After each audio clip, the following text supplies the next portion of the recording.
Good morning, everyone. We're so thankful for your attendance with us today as we continue on in our weekend in the Word with Keith Stonehart, talking about the power of the gospel and diligent discipleship, what it looks like to be a genuine disciple. Thank you for being here today on this beautiful, beautiful Saturday. In just a moment, I'm going to lead us in a prayer, and then Jim will lead us in a song, and after that, Keith will have the floor. I want to remind you that at 3, we're going to have another session beginning at 11, then we're going to break for lunch, have another session beginning around 2, and then following that session, we'll have a question and response session. If you want to ask a question, I have my handy-dandy box of index cards right here. We'll put this on the table to the side. If you think of anything right now during this lesson, write it down something else, and then come and grab this, and you can give it to me, I guess, or you just lay down, filled out beside there, and I'll pick those up, and we'll have those for as our basis for what we do at 3 o'clock. Again, thank you for being here. I'll put those over there in just a second, but let's begin with a word of prayer. Our good Father, we are thankful for every blessing that you give us. You are the great gift giver, and you are so kind to us, Father, and we thank you so much.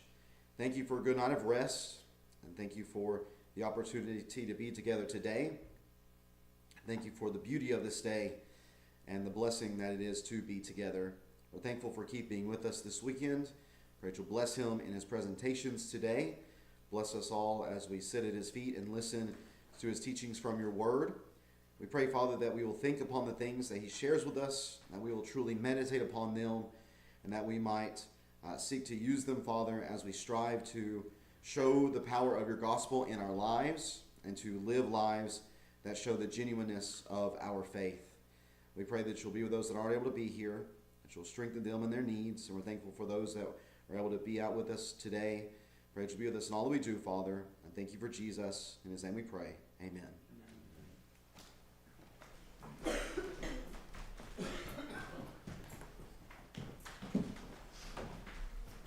Number 572. 572.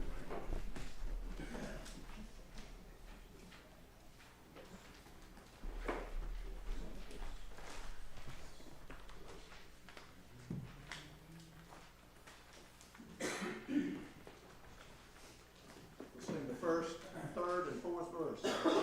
1, 3, and 4. There's a call comes ringing o'er the restless waves, send the light, send the light.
Well, good morning, everyone. Thank you so much for being here this morning. Last night we established a little bit, to start with, our conversation for the weekend about the power of the gospel and diligent discipleship. And one of the things that I said last night was how important your presence is. And it means a lot to me that you're here this morning. I'm so glad. You could have been anywhere. It's a Saturday morning. You've got your whole day ahead of you, and you chose to be here. And that means a great deal to me. And I hope that we're all encouraged by each other's presence and that you'll participate with us in our study this morning.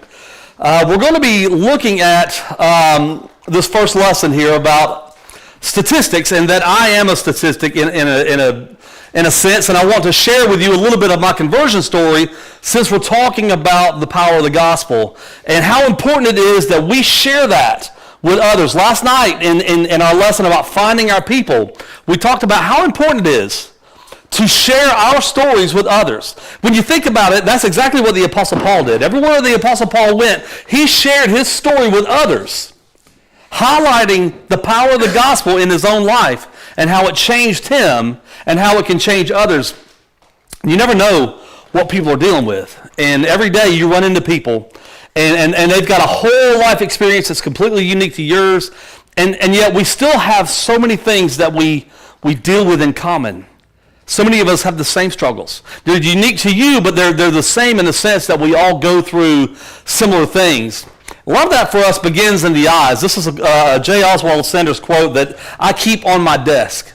It's a good reminder for me of how it is that we ought to be looking in the world as we're seeking the lost. Eyes that look are common. Eyes that see are rare. You got to look deeper.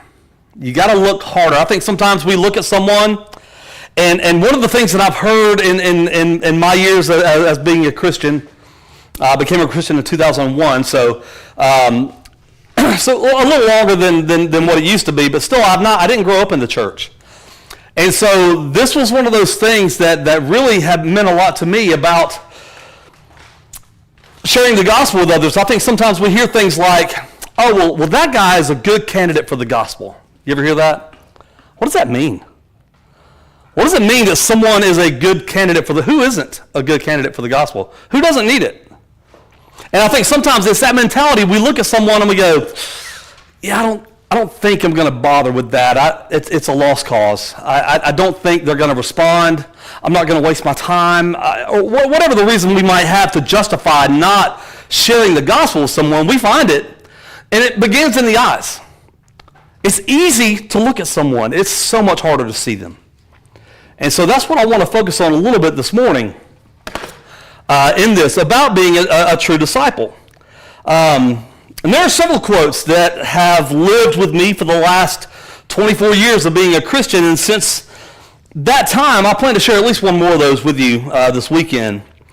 But I guess some backstory would be helpful. And so, by all accounts, I am a statistic.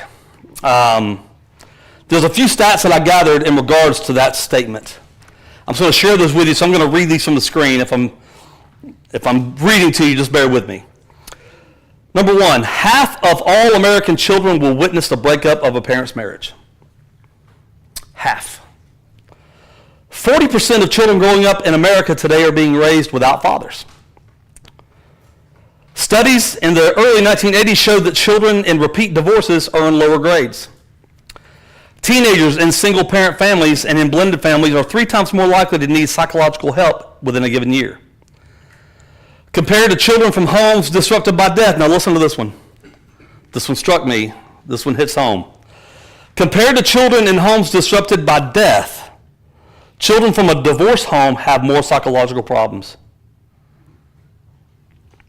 The death of a parent is less devastating to a child than a child in divorce. I wouldn't believe this if I didn't see the statistic myself. Most victims of child molestation come from single-parent households and in drug ring members. A child in a female-headed home is 10 times more likely to be beaten or murdered. 70% of long-term prison inmates grew up in broken homes. Children of divorce, particularly boys, tend to be more aggressive towards others than those of children whose parents did not divorce. Children of divorced homes are roughly 2 times more likely to drop out of high school than their peers who benefit from living with their parents who did not divorce. Here's the thing. All these have been true for me, with the exception of the last one. I saw high school graduation. I never set foot in college, but I made it. I made it through high school. I did get a scholarship offer to the University of Georgia, but who wants to do that? I turned it down. But here's the statistic that rings true for me as well as most alarming. 72% of male children from divorced homes where abuse, physical or mental, is present fall into atheism. You ever notice that the majority of atheists are men? That number's a little lower for females. It's about 53%, but the majority of atheists are men.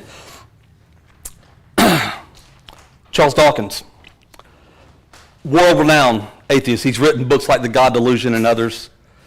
A very staunch position in opposition to anything faith-related. His father was a Presbyterian minister. His father was also an alcoholic and an abuser. So you can understand then how he might grow up not believing, because in our faith, we have an all-knowing, all-loving, all-encompassing Father. But when our earthly father can't get it right, it kind of falls flat.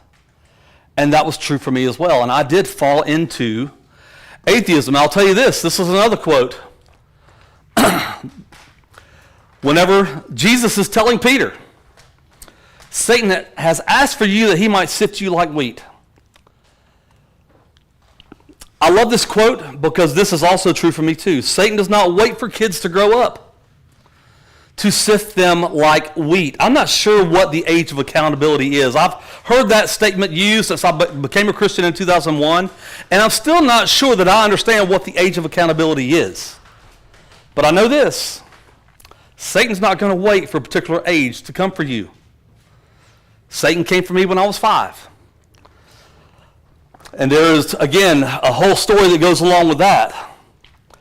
But like a lot of kids in our society, I fell victim to sexual abuse at 5 years old from an older family member, somebody that I trusted. And when you're 5, you don't know.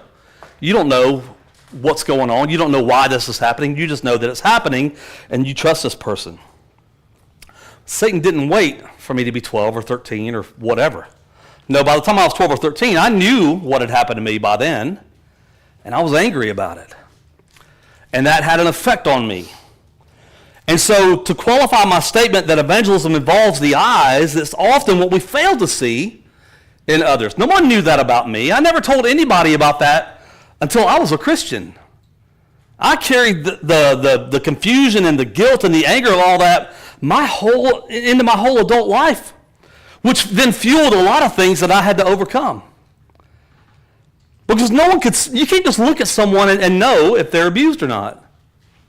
You don't know. You don't know what someone's going through. And yet you can see the effects of it. You can see that I was acting out on it. And so when we only see with our eyes and we don't look deeper, sometimes we fail to see someone who really is a good candidate for the gospel, which is everybody. But look at this guy. That is the 18-year-old me. I was the singer and guitar player in a rock band. We started my sophomore year of high school, and by my senior year, we were already touring. Usually Friday through Sunday night, we were playing somewhere in the drivable distance of Atlanta. Knoxville was actually a big town for us. We used to play at University Club right down by the college.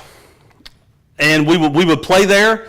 And I remember one time this is horrible, so don't hold this against me, but again, I was a different person. We were worried about attendance that night because Tennessee was playing Florida. Big rivalry, I know. And so because Tennessee was playing Florida, I was thinking, okay, well, no one's going to be here. How are we going to draw people in to come see us tonight?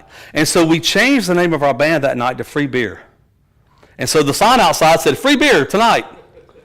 And the place was packed, but boy, they were angry when Free Beer hit the stage. But I'm saying all that to say that I found a way to channel some of my aggression, some of my confusion, some of my other things that I was struggling with. But who wants to share the gospel with this guy? Do you think he would listen?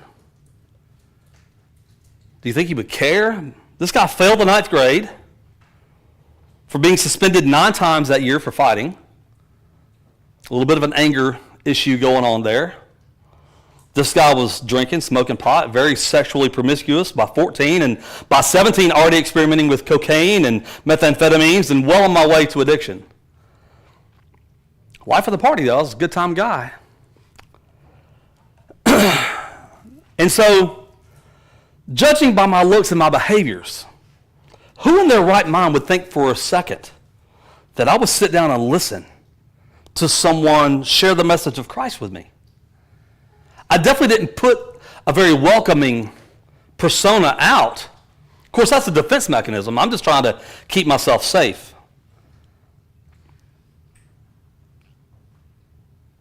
Why waste your time? Well, look harder. Again, look with eyes that see.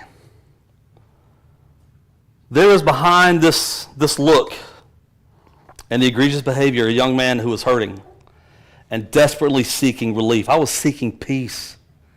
I was seeking answers. Of course, I was finding them in all the wrong places. Of course, that's what life does, right? And Satan loves that. Again, Satan doesn't wait to sift you.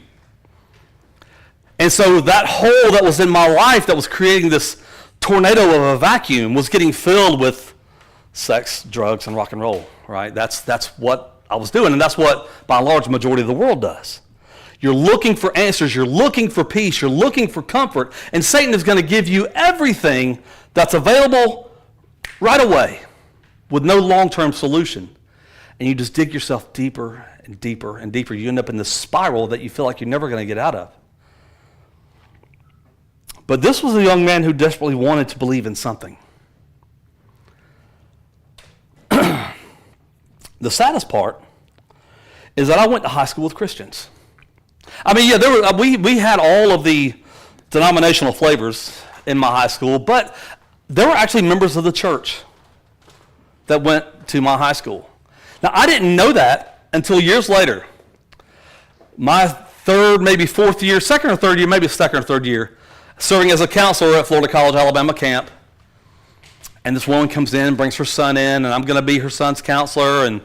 And you know, I'm not looking at her, she's not looking at me, we're just talking, getting his stuff set up, and then we kind of lock eyes. And there's this moment where we're like, I went to high school with her. And, you know, of course, I mean, being in Alabama, I never thought I would see somebody from Georgia in Alabama, but I forget sometimes how big the church is globally. And she's like, what are you doing here? And I was like, I'm your son's counselor. What are you doing here? And she's like, well, I didn't know you were a Christian. And I didn't mean to say this so fast, but I said, I didn't know you were either. But she was a member of the church in high school. But she also came to all my parties.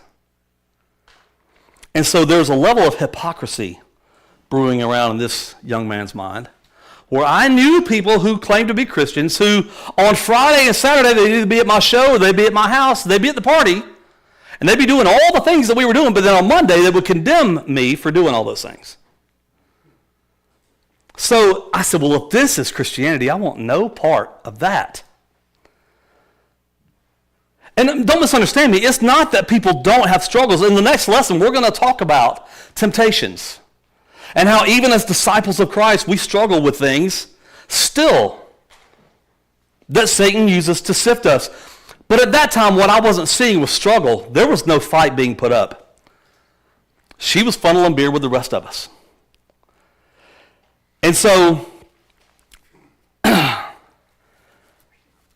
say this to make the point that I often get asked, especially at camp. You know, kids are great because they'll just ask you stuff, right? They'll just ask you things, and it's honest and it's real, and I love that.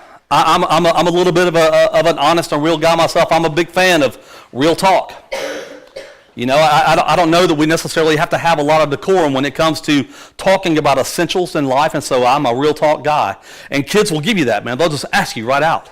And we were at an activity, and I had a shirt with no sleeves on it, and I've got tattoos from my previous life, and one of the kids asked me, he goes, "Mr. Keith, why do you have tattoos?" And I'm like, "So you don't have to."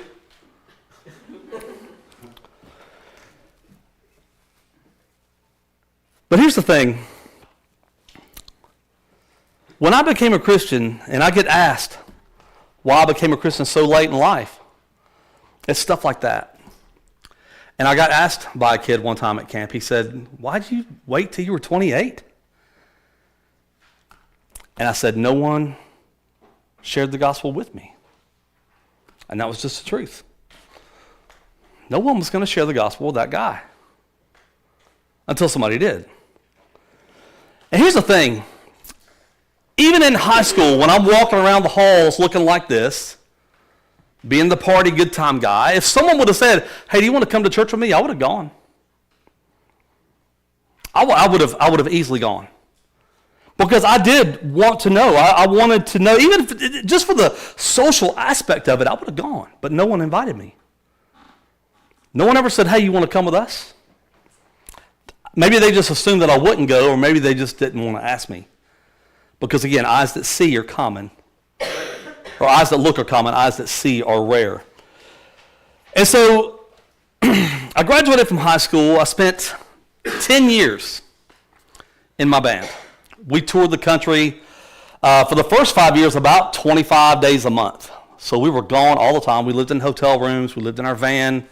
Whenever we were home back in Atlanta, we would live in our rehearsal space. It was just a U-Haul storage facility that we would practice at after hours. But it had a sink in there, and it had a toilet in there, so we would live there in the in-between times. And I'm feeding my addictions, because when you're in the band and you're playing that night, drugs are free. And you have a bar tab. And everybody wants to party with the band, and it's a good time every single night until it's not. And so I was right where Satan wanted me. But what he didn't count on was a beautiful young woman to see past this and see straight to the me that I was hiding. And so my wife was my first introduction to anything related to the church, and the Church of Christ for that matter. All those Christian friends in high school that would be at my shows and my parties and judge me for doing the same things that they were doing on Monday were not it. But my friends and what they had to offer wasn't appealing, because it didn't show me anything consistent with the message that they preached. But this woman that I met gave me a glimpse of consistency. She was kind. My wife is still one of the kindest people I've ever met in my life. Just truly a gentle soul. She was good. I had never been around anybody who I could consider a good person. My circles were music industry people and others. And I'll just leave it there. But this woman pushed me to be better. She motivated me. There was a morality that she possessed that was completely foreign to me, and I wanted to know all about that. Because no one ever told me no. And she would. She told me no a lot. And it drove me nuts. I was like, "What are you doing? No one tells me no." And she did, and it was awesome. And then she told me that she came from a religious family, and she wanted me to meet them, and I didn't bat an eyelash, because I was like, "Oh yeah, I know all about religious people. I got this. I can handle them." And so she brings me to meet her family, and to say the least, none of them were impressed. I mean, they weren't mean to me. I mean, her mom was. Her mom was mean to me. But we date, and we get serious, and we get engaged, and all the while I'm still in my band, I'm still using drugs, I'm just keeping it hidden from her. And so even though I had won her family over by that point, by the time we get married, I'd won her family over, I've realized that if I could make her mom laugh, then I had her, and I did, man. I would just lay it on every time, and the charm, and the humor, and whatever else I had to do to get that woman on my side, I did. And so by the time we get married, I got them. I got them all. But my wife is no dummy. And she began to notice little things. And though I hadn't confessed a lack of faith to her per se, I certainly didn't live like I had one. And so we stayed the course, and it was rocky. And we got married, and then 2 years later, we found ourselves expecting a baby girl. This was also a game changer. While Kelly had shown me the possibility of a person living by some sense of a godly principle or probably what we call morality, Kaya being born, my daughter, showed me the possibility of an all-powerful God, because when you're there in the room and life happens right in front of you, man, I got goosebumps right now. It opened my eyes to something that I hadn't considered, that other than my involvement in the very beginning of all that, my wife grew a human being in her body, brought it into the world. She could sustain it all on her own without me. And I thought to myself, how powerful are you? Who would give you that kind of power? Somebody that had it to give was the answer. And when I held that baby girl for the first time, something woke up. Something woke up, and it would be another 2 years before I acted on it, but during that 2-year period, I started to understand love. See, because I figured out that I didn't really love my wife. I thought that I did. I thought she's really pretty. I enjoyed being with her. Obviously, I liked all the fringe benefits that come with marriage. But I didn't feel about her the way I felt about this baby. And so something else woke up inside me as I'm learning to understand love, a father's love, and how a father would love me even to give his own life. When I looked at my daughter, I was like, I would step in front of a truck for this baby. And I had never felt that about anybody. And it made me realize that there was something wrong with my dad. And that I didn't have to repeat that cycle. That I could actually love this baby, and I could be there for this baby, and I could provide for this baby. And so then the idea of a heavenly Father possibly loving me that way began to show itself. I had just been blinded to it. But at this time also my addiction had begun to spiral, and lies had gotten bigger and harder to remember, and it all came to a head, and the whole thing came crashing down on me, and it was all my doing. And my wife said to me, I know everything. She called me on the phone. I'll never forget it. She said, hey, listen, I know everything. I know about the other women. I know about the drugs. I know everything. I'm taking Kai and we're leaving. Call me when you're ready to be who you need to be. So what did I do? Well, I called the drug dealer and I got more drugs. And just before I could use them, I get a knock at my door. It's my brother-in-law, Mark. And so Mark is now an elder at the Mountain View Church of Christ, but at the time he was just another member. And he shows up, and you have to understand, I had this love-hate thing with Mark because Mark was the benchmark. My wife would always talk about Mark. And I hated that because he was everything that I couldn't be. He and I are obviously very close now. And he truly has been a mentor for me. But at that point in my life, Mark was the last person I wanted to see at my door. I'm trying to use drugs, man. What are you doing here?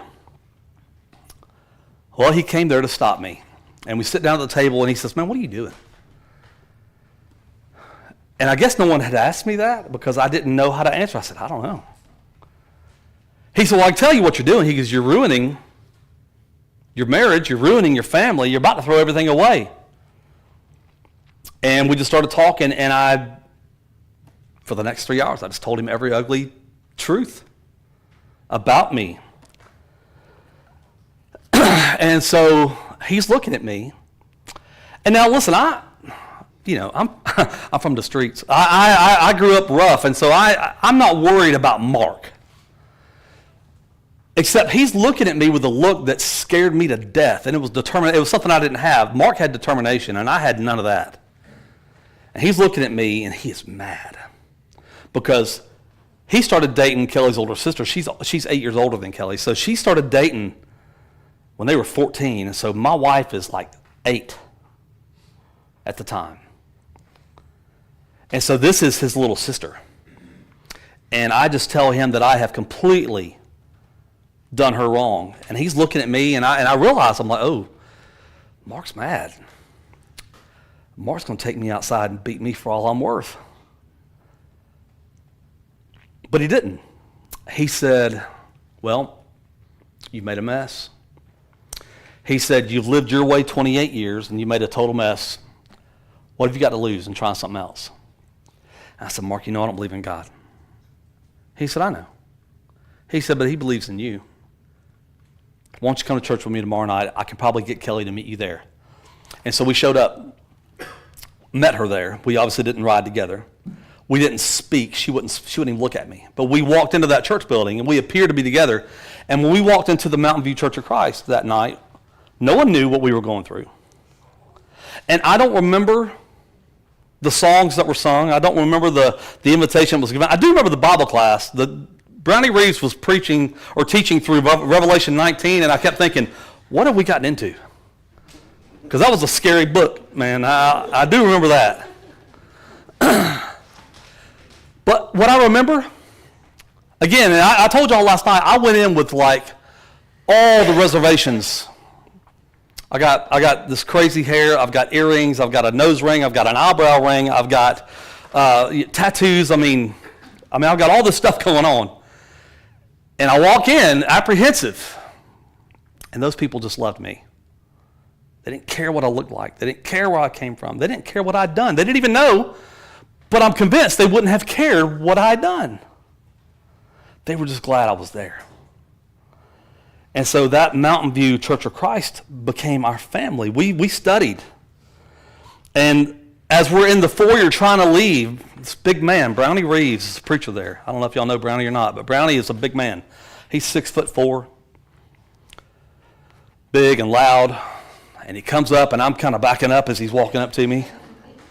Because I'm thinking, oh, man, they're sending the bouncer over here to throw me out. And he says, I'm Brownie Reeves. You ever study your Bible? Just like that. And I was like, no, sir, I don't have one.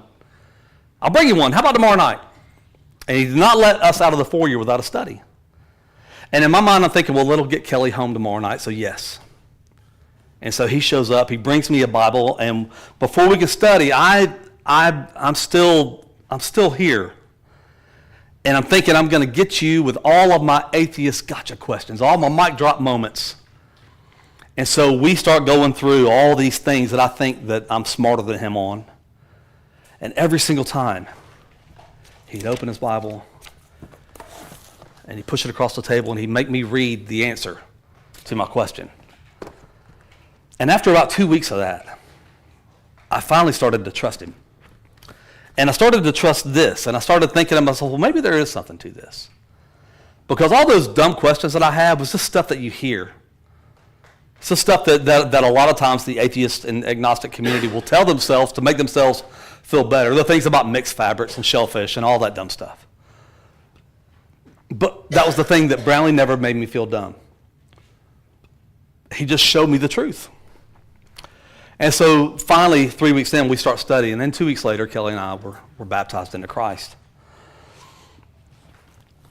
And there's a quote that I came across around that time, another quote by the author Anais Nin. Now, I don't endorse her whole body of work, but this quote really means something to me. It says, and the day came when the desire to stay the same was more painful than the risk to change.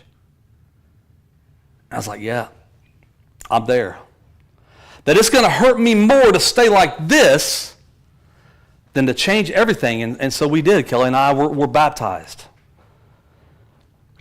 And I quit my band. And she quit her bartending job.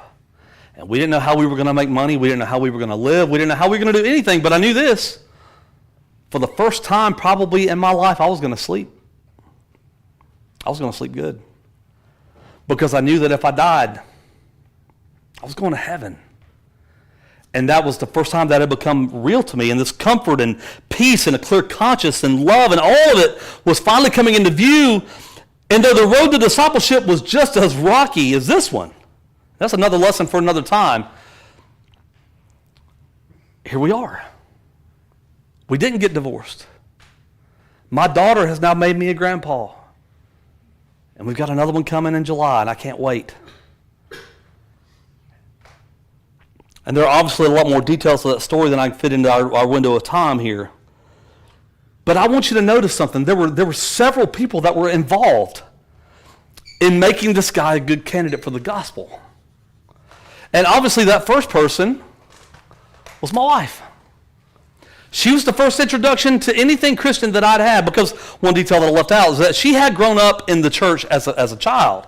But like so many do, when she turned 18 and graduated, she left home and she left the church at the same time. She'd never been baptized. And so growing up in the church, she never became a Christian, but she still got some of that morality, and she still got some of that discipleship and the example from older people who had mentored her along the way.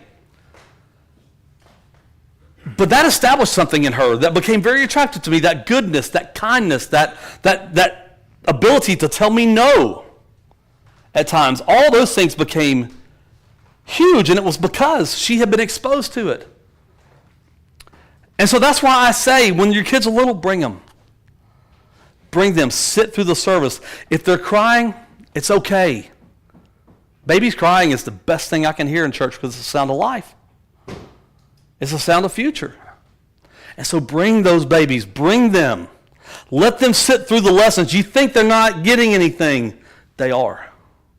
Because even though she didn't become a Christian, she still had something that no other woman that I'd met had. And then the second evangelist in my life was my daughter. Just her being born showed to me a power that was beyond my comprehension. Life was something that I couldn't explain away. There's no way that's accidental. There's no way there's not something else at work there. And as much as I hate to say it, Mark Bowman. Mark. I love Mark. But Mark was concerned about me. And he came to me, and he sat and he listened. He let me talk for 3 hours about all the garbage that I had going on in my life. And he did, instead of taking me out and beating me like that was my thought what he's going to do, he offered me something else. And then the Mountain View Church of Christ, when I got there, the way that group welcomed us in, and they didn't judge the way that we looked. They didn't just see us with their eyes. They looked deeper. They saw two people that were hurting and needed a family, needed a community. We needed people, and they became our people. You know what's great about them too? I didn't say this, but from the time that we started visiting there to the time that we became baptized, we did something with those people just about every night of the week. We studied with Brownies on Monday. And now Brownie studied with us every Monday night for 4 years after we were baptized. He wanted to make sure that we were grounded and rooted in some solid doctrine. And that we understood, because, you know, the first couple times we studied, he would use some example, and I don't know, I don't remember the examples exactly, but he would say something to me like, well, you remember Hezekiah? And I'm like, nope, I don't know who that is. I don't know what you're talking about. Hezekiah, I don't know what that is. And so he literally had a blank slate that he had to fill. And so we studied every Monday night for 4 years. He did not let us slip through the cracks. And neither did the Mountain View Church of Christ, because we had studies with Brownlee on Monday. We had Bible class on Wednesday. Friday nights, we were usually at someone's house, eating dinner, playing games, singing songs, Bible study. It was something going on. And if not Friday night, Saturday night for sure. And then Sunday, we were there for Bible class, worship, and then Sunday evening service. And then there was a marriage class on Sunday nights after. We were with Christians all the time. We had found our people, and they had pulled us in, truly showing us what discipleship looks like. And then obviously, Brownlee Reeves was a huge part of that, because the man spent so much time with us teaching us. And so first it was my wife, because she showed me the consistency that could be found in a believer, then my daughter, then Mark, and then Brownlee. So here's the point that I'm making. Everyone here is an evangelist. Remember last night I said, how much do you have to hate someone not to share the gospel?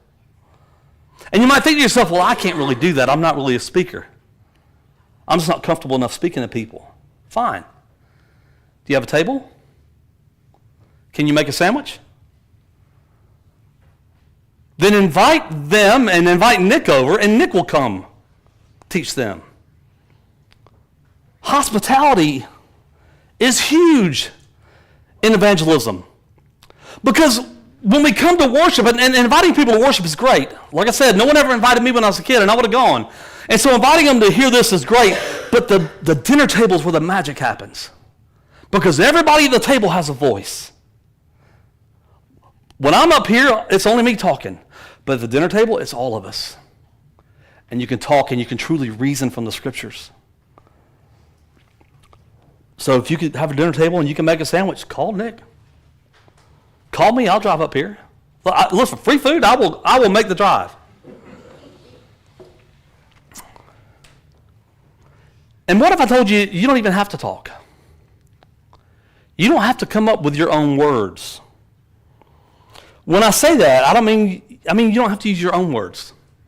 God has already given us all that we need to say, and like Brownlee, you can just turn the page, push the Bible across the table, and have them read it for themselves. The greatest example of this, I mentioned this last night, is in Luke chapter 24. Christ gives us the ultimate model of evangelism. Look there with me, and then we're going to wrap this lesson up.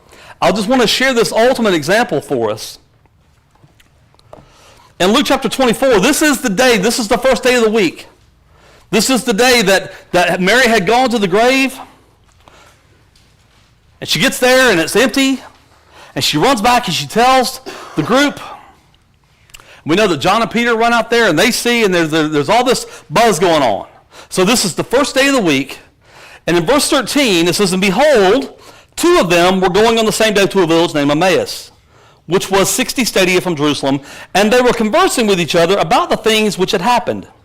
And it happened while they were conversing and debating, Jesus himself approached and was going with them, and their eyes were prevented from recognizing him." Remember, eyes that look. They just had eyes that see.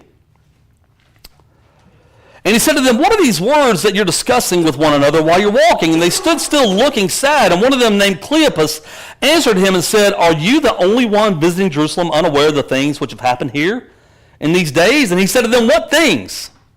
And they said to him, 'The things about Jesus the Nazarene, who was mighty, a prophet in deed and word, and in the sight of God and all the people, and how the chief priests and our rulers delivered him to the sentence of death and crucified him. But we were hoping that he was the one who was going to redeem Israel. And indeed, besides all this, it's the third day since these things happened. But also some women among us astounded us. They were at the tomb this morning. And not finding his body, they came and saying they had seen a vision of angels, who had said that he was alive. And some of those who were with us went to the tomb and found it exactly as the women said, but they did not see. And he said to them, 'O foolish ones and slow of heart to believe in all that the prophets have spoken. Was it not necessary for the Christ to suffer, and these things to enter his glory?' And beginning with Moses and all the prophets, he interpreted them all the things concerning himself in all the scriptures.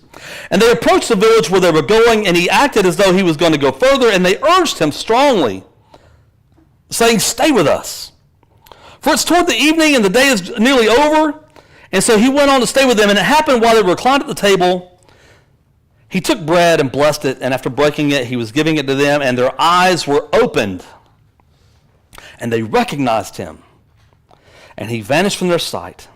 And they said to one another, 'Were not our hearts burning within us while he was speaking to us on the road, and while he was opening the scriptures to us?' And they stood up that very hour, returned to Jerusalem, and found gathered together the 11. They found their people, who were saying, 'The Lord has risen and has appeared to Simon.' And they were relating their experiences on the road and how he recognized them in the breaking of bread." You don't have to say a single word on your own to anybody. Jesus gives us the perfect model here. Notice something. First thing he did was he drew near. Verse 15 tells us the first thing that he did was he cared. He sees these guys talking. He can tell they're upset. And instead of just looking the other way like sometimes we do, instead of saying, "You know what, that's none of my business, I'm not going to get involved," he drew near. He cared. We can all do that, right? We can all care enough to go and say, hey, what are y'all talking about? What's going on? You okay? You seem upset. Can I help?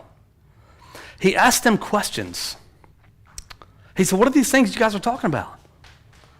And even though they kind of insulted him, they're like, are you the only guy not been here? How do you not know about these things? And he says, what things? He continues to ask questions. And then here's what I love. From that point on, he listened. For the next 5 verses, Jesus doesn't say a word. He cared, he asked questions, and then he let them talk. You know, sometimes we just want people to stop talking so we can talk. We're not really listening. We're just waiting for you to stop so I can say something. Jesus listened. He listened to what they said, and then he spoke from the scriptures. Jesus himself used the Bible. He used the law and the prophets to tell them all the things concerning him. You don't have to come up with your own words. You just got to care. And maybe ask some preliminary questions and then listen to what they say, and then you have all that you need right here. You don't have to use your own words. God already gave us the words. That's how Jesus did it. And the result was this. Their hearts burned. And then they shared. They shared what they learned. They couldn't wait to run back another 7 miles that they had just walked and go find their people and share with them the story. And I asked last night, how many times do you think they told this story? If it's me, if I'm Cleopas, I'm telling this story every day. The point here is that in discipleship, we have the power of the gospel right here. It's right here. You don't have to come up with some grand plan or some grand scheme. Everything that you need is already laid out for us. We just have to share it. And so everyone here can be an evangelist. I know that you support Nick, and that's great. But everybody here can be part of that. That's what makes the gospel powerful. God just doesn't have 1 or 2 spokesmen. For everyone that's been baptized into Christ is one. We all have a story to tell. We all have a story to share. And we can do that. And maybe you're not comfortable sharing it. Okay. Then hospitality works. Get-togethers work. Potlucks work. Whatever you can find to do, there's something that you can do in the kingdom. And the point is that Jesus has already given us the model. We just have to follow it. And I'll suggest to you, this was the model that was followed with me. And it has meant so much. But here's the thing, if you can show love, if you can be compassionate, if you can be hospitable, if you can be non-judgmental, if you can see and not just look, then you can absolutely evangelize and be a true disciple of Christ. And here's the other thing, man, the goodness of God will then make itself known. And hearts will burn. The 5 evangelists in my life had no idea what they were doing for me. I mean, God knew. But when you look at him using a woman, a baby, a brother-in-law, a church, and an evangelist, that's how God reached me. It doesn't just happen by accident. It has to be intentional. And there was a concerted effort to reach me and my wife. And if statistics are correct, then at least half the people that you meet every day are like I was back then. They're looking for something. Invite them. Invite them. That's all I have for this lesson. I think we're going to take a break and start again at 11, you said. So thank you so much for your attention. I really appreciate the opportunity to be here. And in this next lesson, we're going to talk about, okay, well, now we're Christians, so everything should be fine and we shouldn't struggle anymore, and we're on the right track, and that's absolutely not true. So we're going to talk about that in the next lesson. Thank you all so much.